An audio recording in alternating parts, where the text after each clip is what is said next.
Crossroads Football Live is presented by Victory Auto Group with sports director Max Williams and weekend sports anchor Ray Robinson. Sponsored by Atzenhofer's Velocity Power Sports, Palace Bingo, and Frost Bank. Crossroads Football Live starts now. Welcome everyone back here to Crossroads Football Live, and happy to do a Halloween special here as we are only 2 weeks left here of the regular season. And what's going to be our game of the week here on Halloween night? Were there any big time scares? Were there any big time upsets as the playoffs are arriving? So let's go out to the Corpus area where our game of the week was the Edna Cowboys, who are currently on a 4-game winning streak. They faced out the West Oso Bears in this contest. Both teams head into this one at 5-3 overall. So let's now start checking out the highlights. First of all, big time play Trevor Floyd. Good to see him healthy and back. What a throw down the field. It gets tipped up in the air and a big time catch for the touchdown. And guess who it was? Keegan Hicks. We talked about if he can be at big time punt returns, kick returns, and he gets a receiving touchdown right there. Edna strikes first. Now for West Oso, they just couldn't get the offense going. They had a usually good quarterback there in Brandon Guerrero that could make some plays, but at the end of the day, just couldn't find the end zone. And this defense was electric. And again, they shut out there the West Oso Bears because the final score in this contest therefore was 46-0. The Edna Cowboys there would get the win. So Edna has been on a roll, 5 straight victories, and now with that win, they are 5-1 overall. And again, they are currently tied with Goliad, that again won there yesterday, and Orange Grove that also got a big time win there tonight. So it's going to come down to the last week in that district to see who wants to try to get the #1 spot in that area, because again, for the Cowboys at least, they're going to be back at home versus Palacios next week. Now after this big time win out there in West Oso, our 25 News Now weekend sports reporter there and Ray Robinson was out there at West Oso High School. He had a chance to catch up with the top player of the game in Keegan Hicks about what he did just so well and how did he make those big time plays to get the victory. Max, Week 10 just concluded, and we got the Edna Cowboys once again victorious, beating West Oso. Final score 40-6, and one of the guys responsible, Keegan Hicks, or should you say Mr. Catch Him If You Can. But before we get to that highlight, Keegan, how are you feeling after a good game? I think you guys made a statement. This game just saw you guys, really just, take care of business early on. Yeah, we like to come in the game hot, but we got to get a little sloppy in the second quarter, but we turned it on as we should have. For sure, yeah, and I think the second half you kick things off with a bang with that return, man. What is the goal like? Every time you touch the ball, is it to end it with a touchdown, no matter how far away you are from the end zone? It's a touchdown, so I can celebrate with my boy Aiden Luger right here. That's it. Touchdowns. It's all in my mind. Touchdown. For sure. Do you be short-winded? Like I said, because that's a long run sometimes. 100 yards, 80 yards. Just walk me through the stamina. It takes a lot of stamina. We run at practice all the time. Okay. We keep the stamina up there. I'll tell you that. So. All right. We got 2 more games left. You guys are in a close battle in district, second in district. So, what is the takeaway from tonight, and how are you guys looking to end out the regular season? Another W, obviously, going to playoffs, chip on our shoulder, looking for a ring. Absolutely. We're looking forward to it, Keegan. Max, back to you.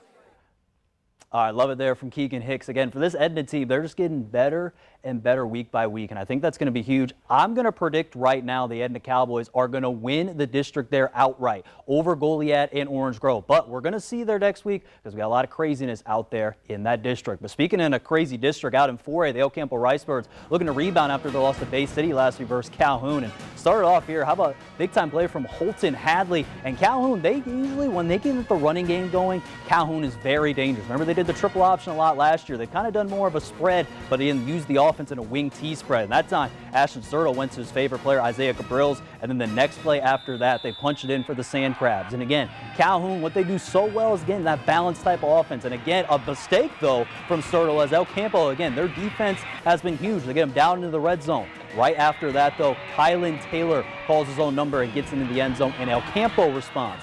Then out there, Colt Reed finds out to the outside, trying to make a play, and guess what? He would get out there inside. No one's going to tackle him apparently there for Calhoun, but the ball comes out. It looked like he was going to go there, and then Calhoun there responds, because this game, after this play right here for Calhoun, they would have a chance to score after that, and the Sand Crabs would hang on to get the victory, 35-31. So for El Campo, back-to-back losses. For Calhoun, back-to-back wins, and they are building a lot of confidence. And again, we had a chance after the game to also catch up with the Calhoun head coach and Stephen Herntzer about how this win is going to affect them against their big-time matchup versus Bay City next week. It kind of turned into a track meet the second half. It was a lot of scoring going on. You know, we moved the ball really well in the first half. We just sort of faltered a little bit in the red zone. We just cleaned things up. We didn't really change anything. There weren't any crazy adjustments. We just cleaned up and played our game in the second half and came out on top. And if we can play like we did in the second half, we're going to be a scary team. And like you heard from Coach Herntzer, if they can just play again a complete game here for Calhoun, I think this team, watch out. They're getting hot at the right time for El Campo. They're just looking to respond back as they actually face the district favorite right now in Lavernia next week. While again, Bay City Calhoun, sign me up for that matchup next week. That's going to be a big one to watch down the road. Now we go over to Industrial versus East Bernard. For Industrial, they were again heading in on a 3-game winning streak into this match versus East Bernard, but the Bremas, they are undefeated right now out there in 3 Division II. They get the win 28-7. So for Industrial, they are officially 3-2, tied with Wallace Brazos. After that matchup for both of those teams, they again, whoever wins that matchup, their 3-2 battle of those teams will be the number 3 seed. Whoever loses that matchup will be the number 4 seed going into the playoffs starting next week. And stay with us here on Crossroads Football Live, as after the break, we're going to have a chance to check out the 2 local teams in Cuero and Victoria East, and we're going to reveal tonight's Band of the Week. That's coming up next on Crossroads Football Live. This portion of Crossroads Football Live is brought to you by Victory Auto Group, where the customer always wins.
One team that had their bye week last week after probably winning the game of the year so far versus Sidon Pirates was the Cuero Gobblers. And tonight they traveled out to Ingleside High School in Corpus, and starting off there at the number 18 in Dave Campbell's, and they started off with a big time play from Jackson Marie, throwing out to Walker Dietz for the big time pass. But they would be only held to 3 points after that play. Then Ingleside would respond right back. How about the quarterback Landon Young finding number 20 Carson Lopez on just a wheel route play, and they get back literally big gain. And the next play after that, Young could go back down to the air and find his favorite target in Julius Sierra for 6, and Ingleside would be up 7-0 early in this game there for the Mustangs. But Cuero wouldn't take them too long to get the score going. How about that play from Marie? Finds Jackson Marie there on an easy slant route for the touchdown. And we're tied up at 7 apiece. But then Ingleside right back at it. Yonk would find number 2, Jaden Takar there for the touchdown. And he finds it in the end zone. So at this point, you're thinking Ingleside get a big time upset, right? 14-7 in this contest. But then as you see, Aiden Strecker finds the end zone for Cuero. It would go back and forth 14-14.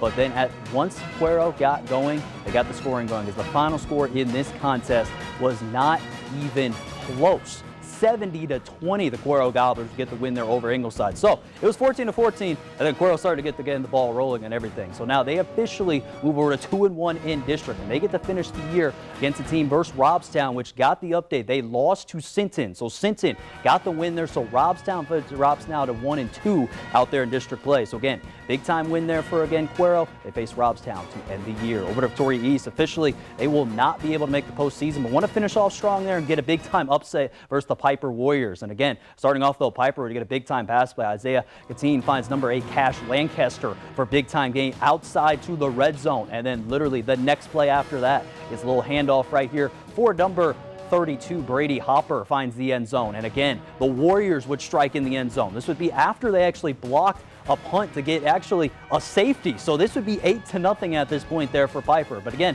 East would try to fight back. Big time play for Callis, finding number 24, Terrence Stafford, to get there, but they would only be held to 3 points. And this offense couldn't find the end zone as much as they wanted to, as the final score in this contest between East and Piper was, again, in this one, was 53-19. Piper would get the win over East. And again, this is just tough here for East. 1-8 overall. They will finish up their season Thursday night football action at Smithson Valley. Now we quickly take a break from the action, reveal this week's Band of the Week, which is going to go out to Edna Cowboys Band. They are led by Banda Ricker, Russell Bolsick, and by Rod Knowles and Emily Kirkano. And end the second to last Band of the Week. Again, we're going to reveal our last Band of the Week nominee for our last show next week, so tune in to see who that will be. And now we head back to Worden County, where the Louise Hornets are looking to spoil Shiner's undefeated record on Halloween night. Will they be able to get a big time scare? Well, for Shiner, they started right away. Clayton Frick would run there for a long touchdown for the Comanches, and they would strike early in this contest. Then right after that,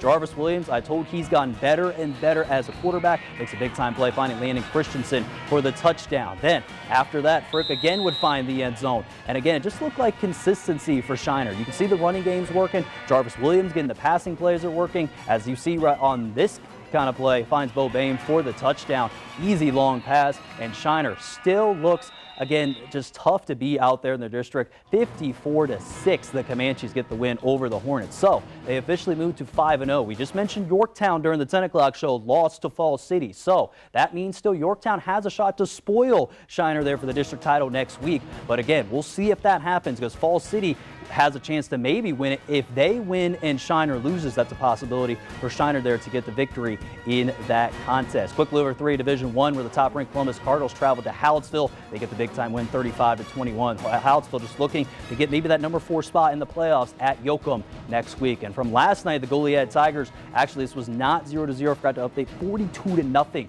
Goliad would win here this contest. They are going to face the West Oso Bears there next week at home. Stay with us here at Crossroads Football Live, as after the break, we had a chance to talk to Victoria West Warriors football team as they look to probably lock up a top spot there in the playoffs in 5A Division 2. We'll talk to them next on Crossroads Football Live.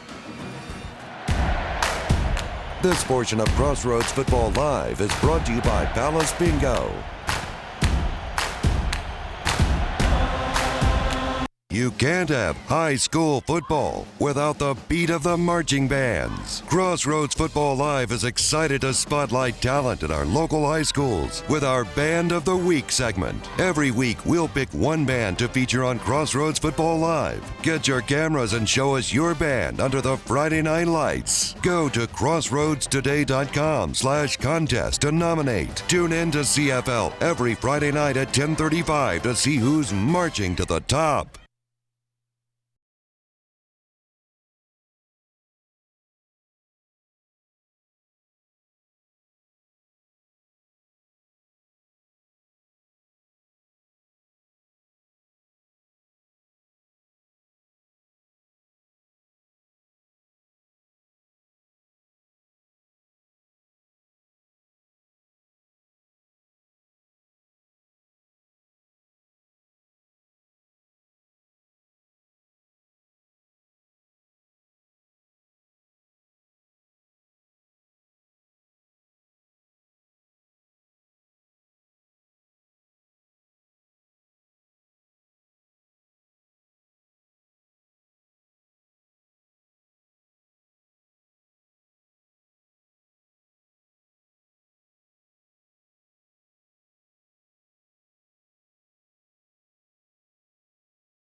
Football Live. And one team that's on their bye week here this week is Victoria West Warriors. I'm here with the star quarterback here, Nolan Boyce, running back Andrew Henley, wide receiver Jared Swanson, and then wide receiver Tristan Menard. Guys, how are we feeling here going into the bye week? Nolan, I'll start with you. I just feel great. We just came off a big win. Definitely fueled our guys, and we're just getting ready for vets and playoffs. Absolutely. It was good to see you guys get like a big kind of bounce back game against Harlandale, right? Because they obviously the top two teams, right? Alamo Heights, Bernie. You know, those teams are tough there in your district. And crazy enough, you guys played them there in the playoffs last year. And so, Nolan, I'll kind of talk with you about how does it feel, you know, when you see Bernie there as a team, right? Like, what are some things, you know, like that you've noticed is like, man, you want to try to fix around because you never know if you'll play them in the playoffs there coming up later down the road, you'd say. I would just say our level of toughness. I know for sure some of our guys, it was down, but I think if we just pick it up, play them in the playoffs, it'll be different. Absolutely. But before we get there, though, right, you guys got one more game there next week again against Veterans Memorial from San Antonio area. Not confusing anyone with the Corpus Thieves, right? Going the rest of the way. So, Jared, I'll kind of go over to you. So, like, you know, when you guys look at, you know, maybe you start scouting and stuff like that the rest of the way, right? So, like, what are some things maybe you kind of looked ahead about Veterans Memorial that you're like, hey, is there anything that kind of scares you with the game plan? Just walk me through, like, what's kind of filmed like been like maybe this week or maybe going into next week, you would say. I think our biggest concern is how we play and just making sure that we're adjusting to what they come out in. I think we need to worry about ourselves in the playoffs. Absolutely, and it's good to have, you would say, a star receiver that's back, right? You Tristan. Right? Yes, Again, sir. it was good to see you back there on the field there against Harlandale. So, like, walk me through, like, how does it feel being back there your first game there against Harlandale? And, like, how did it feel for you to be back with Jared and the team, everything else? Walk me through that kind of process. I say it feels great, you know, being back with the team. You know, I was out, like, 4 games, I would say. And knowing it being my senior year, I say I was pretty happy to be back with the guys playing. Absolutely. But that's, you know, having a weapon like you know what I'm saying? Because I remember kind of calling you guys' names a lot there from last year, right? And again, that's kind of huge to see kind of the progression, especially coming from an injury like that and had to get back there on the process. So, Andrew, though, I mean, I'm going to talk about the running back room, right? Again, you talk about Genesis Jeffries, talk about Brody Flores, right? And you talk about yourself there. It's been kind of huge for you this season. So, like, walk me through, like, how does it feel playing with those guys? And, like, do you think, like, sometimes you kind of bounce off of them a little bit? Or, like, you know, walk me through, like, how does it feel with playing with them? Does it make your game better, you would say? I mean, they're just great guys. Genesis and Brody, they're great running backs in general. I mean, I'm just there to hit it into the end zone, red zone threat. All right, hey, fair enough, right? Because again, that's important too, right? Because again, I see you get a lot of touches there in the red zone too, right? Because I see Genesis gets a lot of touches, Brody gets it too, and that's really cool to kind of see that your offense is not just some offenses are run-first offenses, right? And some teams kind of rely on their kind of like more of a passing threat overall. So like, you know, with you, Nolan, like obviously, you know, being kind of the catalyst here, the quarterback of the team, like sometimes, like how do you feel? You know, like what do you when you kind of be up in charge? You like, man, do you know who it's going to be one time? Like one player. Because you guys got a lot of weapons, right? So like, how did you kind of balance that, knowing you know you got a lot of players to kind of just you know play with and everything else the rest of the way? I think it's good knowing I have options. I mean, we got Jarrett, Tristan, Aiden, Tay. Just knowing we got all those guys, and we got guys in the backfield. If the pass game isn't going well, we know we got Andrew, Genesis, and Brody to just take care of business. Was part of my conversation there with Victoria West seniors on their bye week. But if you want to see the full interview and you want to hear all the players that I said about, they also asked them about favorite Halloween candy and again also their favorite movie was. If you want to see all those answers, just go check out our YouTube channel or crossroadstoday.com or our website crossroadstoday.com/sports. Stay with us here on Crossroads Football Live. As after the break, we're going to check out how Tidehaven, Refugio, and a bunch more teams did tonight. That's coming up next on Crossroads Football Live. This portion of Crossroads Football Live is brought to you by Frost Bank.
Back here on Crossroads Football Live, we got some big games we're going to cover here in the next couple of minutes. First, we're starting 2A Division I with the Refugio Bobcats on their senior night facing the 2-6 Skidmore Titan Bobcats. And Refugio looks to continue their dominance out there in this district. And Refugio, this is a team that's undefeated right now in 2A Division I, meeting with Skidmore Titan here. And again, even though they won first play of the game, the scrimmage, Xander Wills takes the handoff and he just does the rest. 49-yard touchdown to the house, and Refugio responds. Then Wills again does another big-time run, makes a man miss. And how about this coming up right here? A little stiff arm to help out to get into the action and gets into the house for another score. Then again, Ray Lewis finds out to the outside. He finds Fabian Garcia on the screen and he says goodbye to the house. 76 yards all the way. It is 21-0 here late in the first quarter. Then Lewis finds again Mikhail Brown on the screen. He cuts inside, strides it out there from 27 yards out. And Refugio, again, you can already tell it's 28-0 at this point. 61-0 would be the final score. Refugio would get the win. They have a chance to clinch the district title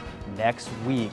Now over there in 2A Division I with the Ganado Indians traveling out to Bloomington. And Ganado back from their bye week looking to at least win a share of the district title here tonight there versus the Bloomington Bobcats. And again, for Ganado, they would start off here early. How about this big time play? A little bit of sweet play out to number 6 Logan Burrs. And guess what? He makes a man miss and he just goes there all the way for the touchdown. And how about that there for Ganado? That would actually get at that point of the game. It would be 7-0 there early. Then after making Bloomington punt on downs, big time play here from wide receiver and all-around playmaker. I talked to him last week about how he just does all plays there for Austin Pena, and he shows you why right here. Gets them all the way inside the 5-yard line, and then after the play, Ganado would score. They got a lot of big-time plays, and this game also was not even close. The final score in this game between these two teams was 62-6.